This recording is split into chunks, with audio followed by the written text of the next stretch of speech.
Hi, we are having a conversation with Dr. Dwight Lee. He is Chair of Global Markets and Freedom at the Southern Methodist University. Dr. Lee, when one thinks about censorship, one thinks about eliminating freedom of the press or of thinking, but one does not think about prices. What does censorship have to do with prices? Well, it's interesting you bring that up because most people do think of censorship, government censorship, telling the press what they can print, telling people what they can say, denying freedom of speech.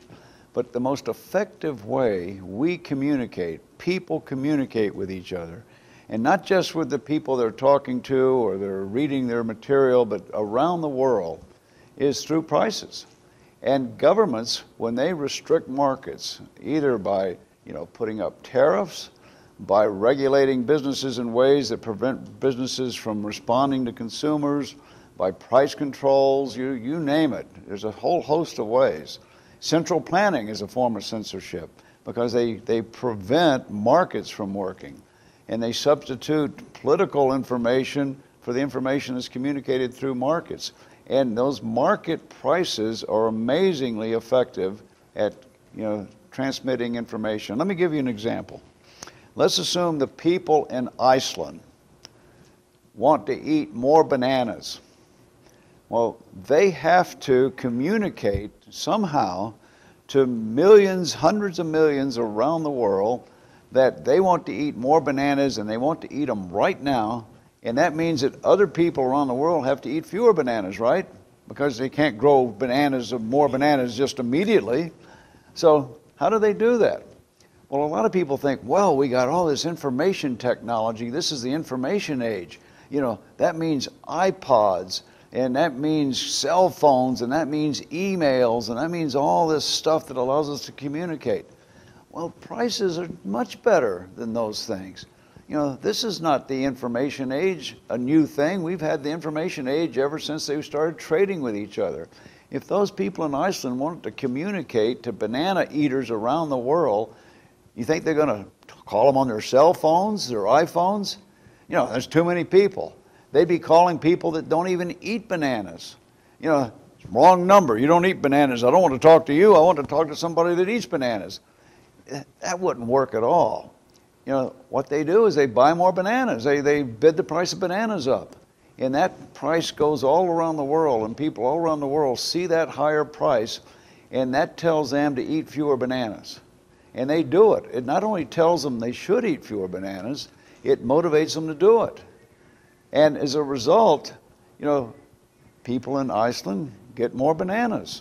They get more bananas, and they couldn't possibly communicate that information with cell phones or emails. And not only that, even if they could call everybody up, you'd have a situation where people wouldn't be motivated to use the information. And even if they were motivated to use the information, they wouldn't know how many bananas not to eat. How do I know? I want to eat fewer bananas because I really care about these people in Iceland. But do I eat one banana less a week or 2 bananas less a week? How many? Well, prices tell them that, right? Not really. It doesn't really tell them eat 1 banana less, but market's clear, and I'll guarantee you what would happen with that higher price. The people around the world outside of Iceland would reduce their consumption of bananas by exactly the amount that the people in Iceland want to increase their consumption of bananas at the new higher price. That is amazing communication. There's no way to do that communication without prices, market prices. And this works for bananas, for credit, for capital, for individuals. Good point, because we're not talking, I'm just using bananas as an illustration. There's thousands of products we're doing that for every day around the world. That's how we cooperate with each other. That's how we share with each other. That's how we take others into consideration. That's how the invisible hand works. And if you didn't have that, you wouldn't have no matter how many iPods and cell phones and emails you had, you would live in informational darkness. you wouldn't have an information society, no matter how many digital doodads that we had. Now, I'm not saying that that we don't like these digital technologies, but one of the big advantages we get from digital technologies is it makes it easier to access prices and get the information from prices. That's we can also do other things, but one of the big advantages of the technology that makes up the so-called information age is that it allows us to access prices and get price information we otherwise couldn't have gotten. And the problem I'm talking about here is when government brings in price controls and they import restrictions and they put on one-size-fits-all regulations. When they subsidize products, when they tax products differentially, they're just basically censoring that information. They're reducing the information that you and I use to communicate and cooperate with each other. And one cannot allocate resources properly if one does not have the appropriate information, or if it is censored, which is the same thing. That's right. Basically, government with a whole host of policies is censoring the information we need to avoid wasting resources, that we need to take better use of the environment, that we need to cooperate with each other and use our resources efficiently. If people recognize that prices were a way we communicated and recognize that government was censoring that valuable information, they'd be outraged. They're outraged. They would be outraged if the government came in and said the press can only print such and such. We're going to control what the press prints. Well, when government comes in with these restrictions on the market, that's the same thing. That's the government saying, you can't communicate the way, the information you want to communicate. We're going to control that communication. And that's why, and hopefully people would recognize that as, once they recognize the role of prices, and this is just Hayek.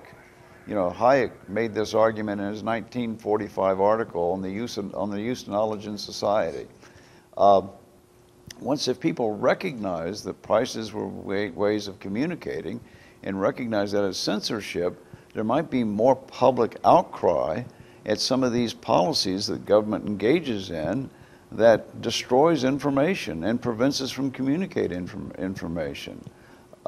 That's why capitalism works so much better than socialism. Capitalism allows people to communicate with each other. It makes better use of the knowledge we have.